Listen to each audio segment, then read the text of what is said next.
Good morning students. हम लोग chapter 1 तुम लोग का चल रहा था जिसमें हमने अभी तक सेट के बारे में काफ़ी कुछ पढ़ा कि सेट को कैसे रिप्रेजेंट करते हैं। सेट की कुछ प्रोस्पेक्ट पढ़े, यूनियन, इंटरसेक्शन, ये सब ऑपरेशन थे। और कॉम्प्लीमेंट के ऊपर कई लॉज हमने डिस्कस किए लास्ट क्लास में। आज जो हमारा क्वेश्चन है, आज जो हमारा टॉपिक है वो है practical problem on union and intersection of the sets. जैसे दो या दो से ज़्यादा सेट होते हैं तो उनके ऊपर कुछ प्रैक्टिकल प्रॉब्लम्स बनते हैं, क्वेश्चंस बनाए जाते हैं, उनको हम किस तरीके से सॉल्व कर सकते हैं। जैसे कि मान लीजिए दो सेट है, तो दो सेट का जब हम वेन डायग्राम हमने लास्ट क्लास में भी डिस्कस किया था। जैसे मान लीजिए दो सेट है ए और ये है सेट बी, ए और बी। तो जैसा कि हम लोग जानते हैं कि ये पोर्शन जो है हमारा वो रिप्रेजेंट कर रहा है ए इंटरसेक्शन बी, और ये तीनों पोर्शन जो है ये तीनों रिप्रेजेंट कर रहे हैं ए यूनियन बी। तो जैसा कि हम देख रहे हैं कि ए यूनियन बी में ए हमारा पूरा आ रहा है और बी भी हमारा पूरा आ रहा है। लेकिन जैसा कि हम लोग जानते हैं कि जब कोई सेट रिप्रेजेंट किया जाता है तो उसमें एक बार, जैसे मान लीजिए कोई भी डेटा है हमारा, तो उसमें कोई एक वैल्यू बार बार आ रही है, लेकिन जब हम उसको सेट में रिप्रेजेंट करते हैं तो उस वैल्यू को सिर्फ एक बार ही रिप्रेजेंट करते हैं। तो ऐसे ही ए यूनियन बी में ए में देखते हैं तो भी ये हमारा ब्लैक पोर्शन आ रहा है, बी में देख रहे हैं तो भी ये ए इंटरसेक्शन बी आ रहा है। लेकिन जब हम ए यूनियन बी को रिप्रेजेंट करते हैं तो उसमें इस पोर्शन को हम सिर्फ एक बार ही रिप्रेजेंट करते हैं। तो जो ये हमारा प्रैक्टिकल प्रॉब्लम है, इसको हम कुछ फार्मूले होते हैं उनके हेल्प से भी सॉल्व कर सकते हैं, और इसके अलावा जो है इसको हम जो है वेन डायग्राम के हेल्प से भी सॉल्व कर सकते हैं। तो वेन डायग्राम में कुछ चीजें आपको ध्यान देनी होती हैं अगर आप वेन डायग्राम के हेल्प से सॉल्व कर रहे हैं, कि कौन सा पोर्शन किस चीज को रिप्रेजेंट करता है, ये आपको आना बहुत जरूरी है। जैसे कि ये पोर्शन हमारा ए इंटरसेक्शन बी को रिप्रेजेंट कर रहा है, ये पूरा हमारा ए यूनियन बी को रिप्रेजेंट कर रहा है। लेकिन अगर हम सिर्फ इतने पोर्शन को देखें तो ये हमारा केवल ए को रिप्रेजेंट करता है, ए का वो पोर्शन रिप्रेजेंट करता है जिसमें बी इंक्लूड नहीं है, यानी कि ये ए माइनस बी को रिप्रेजेंट करता है। किसको रिप्रेजेंट करता है? ए माइनस बी को, और ये रिप्रेजेंट करता है B minus A. Simply formula होता है आपका कि number of element in A union B is equal to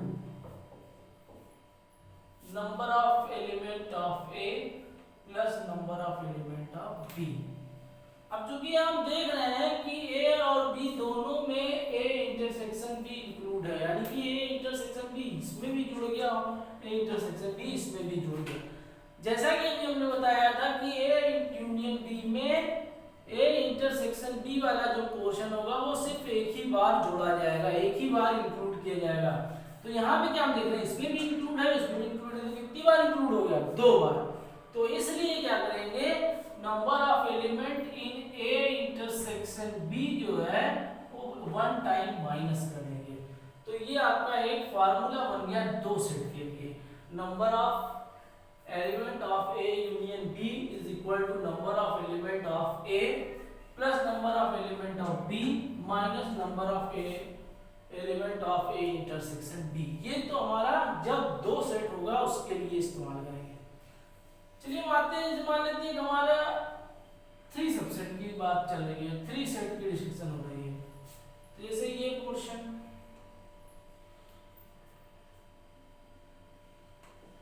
अब यहाँ पे कितने सेट दिख रहे हैं? A B C. अब ये पोर्शन जो आपको दिख रहा है ये ए इंटरसेक्शन बी को रिप्रेजेंट कर रहा है, और ये पोर्शन जो दिख रहा है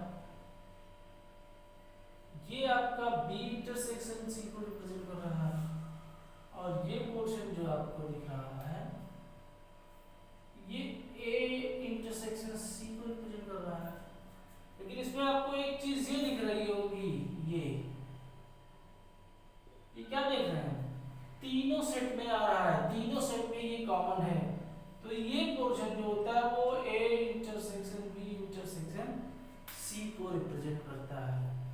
लेकिन अगर हम तीनों को इंक्लूड करें ए बी सी, तो इन तीनों का इंक्लूडेशन जो है वो आपका रिप्रेजेंट करता है A union B union C को।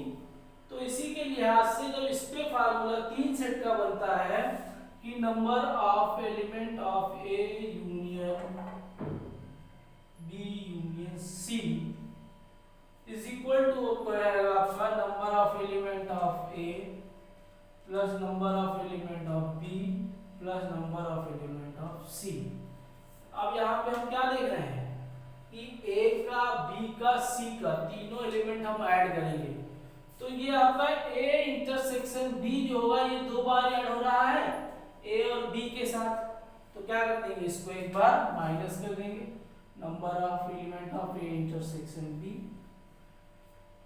ऐसे ही ये आपका है बी और सी दो बार इंक्लूड हो रहा है, तो बी इंटरसेक्शन सी भी दो बार इंक्लूड हो गया, तो एक बार इसको भी माइनस कर दिए number of element of B intersection C. इसी तरीके से ये इंटरसेक्शन सी वाला पोजीशन जो है पोर्शन जो है वो भी एक बार ए के साथ एक बार सी के साथ दो बार इंक्लूड हो रहा है, तो इसको भी माइनस कर देंगे।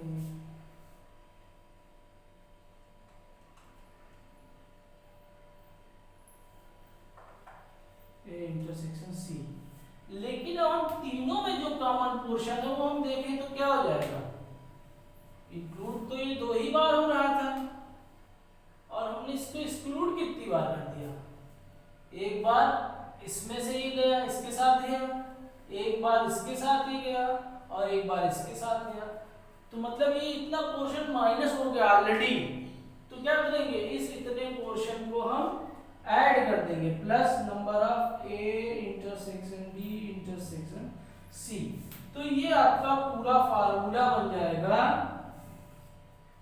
ए number of element of A union B union C is equal to number of element of A number of element of B number of element of C minus number of element of A intersection B minus number of element of B intersection C minus number of element A intersection C plus number of element A intersection B intersection C।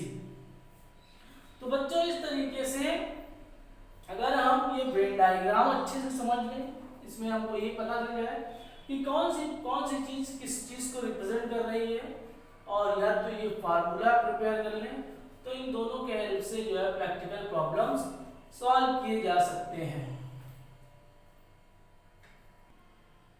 आइए हम लोग example number 23 से इस concept को समझने की कोशिश करते हैं। दिया हुआ है if x and y are two set such that x union y has 50 elements, x has 28 elements, y has 32 elements, how many elements does x intersection y have? दिया हुआ है कि x और y दो एलिमेंट दो set हैं जिनके union में यानी कि number of element of x union y जो दिया हुआ है वो दिया हुआ है 50। इसके अलावा number of element of x जो दिया हुआ है 28। इसके अलावा number of element of y जो दिया हुआ है वो 32। और निकालना क्या है number of element of x intersection y। तो बहुत सिंपल सा है, इसको आप डायरेक्ट फार्मूले भी कर सकते हैं। फार्मूला आपका क्या था x union y is equal to number of element of x plus number of element of y minus number of element of x intersection y। तो x यूनियन y कितना है 50 एलिमेंट, नंबर ऑफ x कितना है 28 element, number of y कितना है 32 element, number of element x intersection y में निकालना है। यानी कि ये आप इधर ले आइए तो number of element x intersection y is equal to ये 60 minus 50 and number of element in x intersection y is equal to 10। बस यही आपका तो आपने फार्मूला लगा के कर लिया, लेकिन अगर आप वेन डायग्राम से बनाना चाहते हैं, वेन डायग्राम से शो करना चाहते हैं, जैसे मान लीजिए x को रिप्रेजेंट कर रहा है, ये y को रिप्रेजेंट कर रहा है, ये पूरा आपका जो दिया हुआ है ये x है, ये y है, ये पूरा number of element of x union y को रिप्रेजेंट कर रहा है, और ये इतना आपका जो रिप्रेजेंट कर रहा है वो x को रिप्रेजेंट कर रहा है, ये इतना y को रिप्रेजेंट कर रहा है। तो ये पूरा आपका जो दिया हुआ है वो दिया हुआ है 28, और ये पूरा आपका जो दिया हुआ है 32 दिया हुआ है। तो क्या होगा, इन दोनों को जब ऐड करेंगे तो ये दो बार इंक्लूड हो रहा है, तो क्या हो जाएगा 28 प्लस 32, और ये आपका 50 दिया हुआ है, तो 28 प्लस 32 हो गया 60 माइनस 50 कर देंगे तो ये आपका कितना आ जाएगा। तो ऐसे वेन डायग्राम के हेल्प से भी इन्हें किया जा सकता है, और आप चाहे तो फार्मूला लगा के भी कर सकते हैं। ठीक है, अब आइए हम लोग एग्जांपल नंबर 27 देखते हैं। बहुत ही इंपॉर्टेंट है ये, बहुत ध्यान से समझिएगा।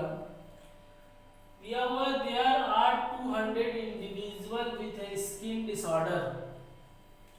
200 लोग हैं जिनमें कुछ लोगों को जो है स्किन डिसऑर्डर हुआ है, मतलब स्किन प्रॉब्लम हुई है, जैसे आसपास उनके कुछ केमिकल है उसकी वजह से उनको कुछ डिसऑर्डर्स हुए हैं, जिसमें से 120 लोग ऐसे हैं, 120 है एज एक्सपोज टू C1, मतलब 120 ऐसे हैं जिनको केमिकल C1 की वजह से प्रॉब्लम हुई है, 50 हैज टू C2, और 50 लोग ऐसे हैं जिनको C2 की वजह से प्रॉब्लम हुई है, chemical C2, and 30 to both chemical C1 and C2, और 30 लोग ऐसे हैं जिनको C1 और C2 दोनों से प्रॉब्लम हुई है।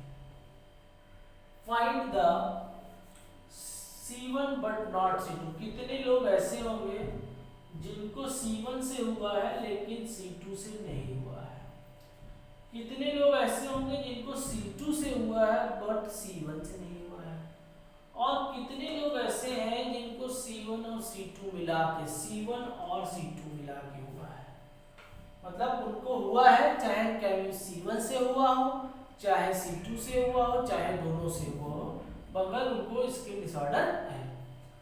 अब यहाँ पे सबसे बड़ा क्वेश्चन जो समझ में थोड़ा कंफ्यूज करता है कि ये क्या दिया हुआ है और ये क्या निकालना है, ये दो चीजें जो है यहाँ पे कंफ्यूज कर रही हैं कि और का क्या मतलब है और ये 200 इंडिविजुअल का क्या मतलब है।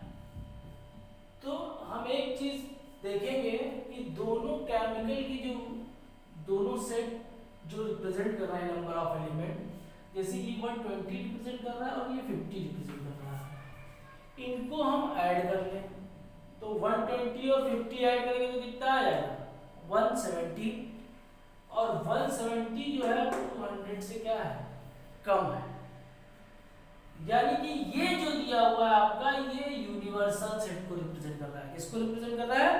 यूनिवर्सल सेट को।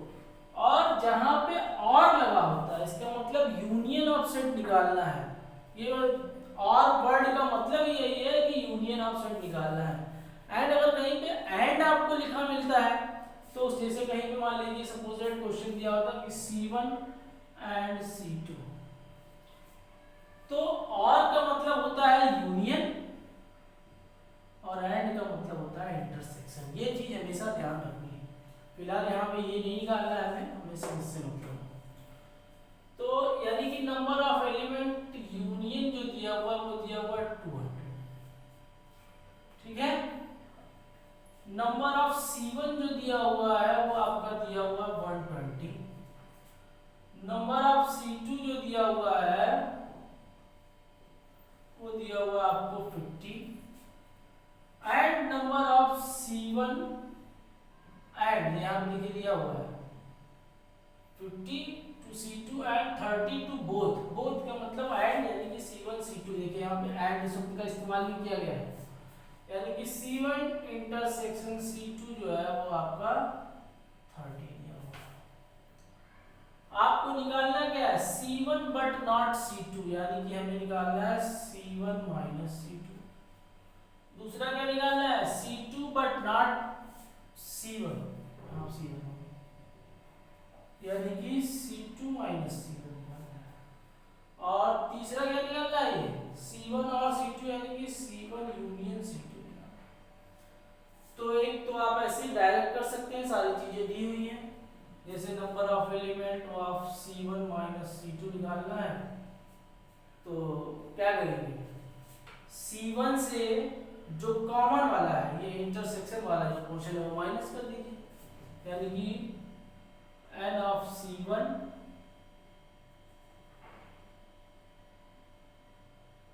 Minus n of C1 intersection C2, यानी कि ये आपका हो जाएगा 120 माइनस 30, यानी कि ये आपका हो जाएगा 90। इसी तरीके से n ऑफ, ये पहला हो गया आपका, ये दूसरा है number n of C2 minus C1, तो ये n of C2 minus n of C1 intersection C2, ये 50 माइनस 30, यानी कि 20। और फिर तीसरी चीज यूनियन निकालनी है, तो यूनियन का हम लोग फार्मूला जानते ही हैं, n of C1 union C2, ये आपका हो जाएगा n of C1 plus n of C2 minus n of C1 minus C2, sorry n of C1 intersection C2। अभी आपका दिया हुआ है 120, ये दिया हुआ है 50, ये दिया हुआ है 30, यानी कि n of C1 union C2 जो हो जाएगा 170 माइनस 30, यानी कि ये आपका हो जाएगा 140।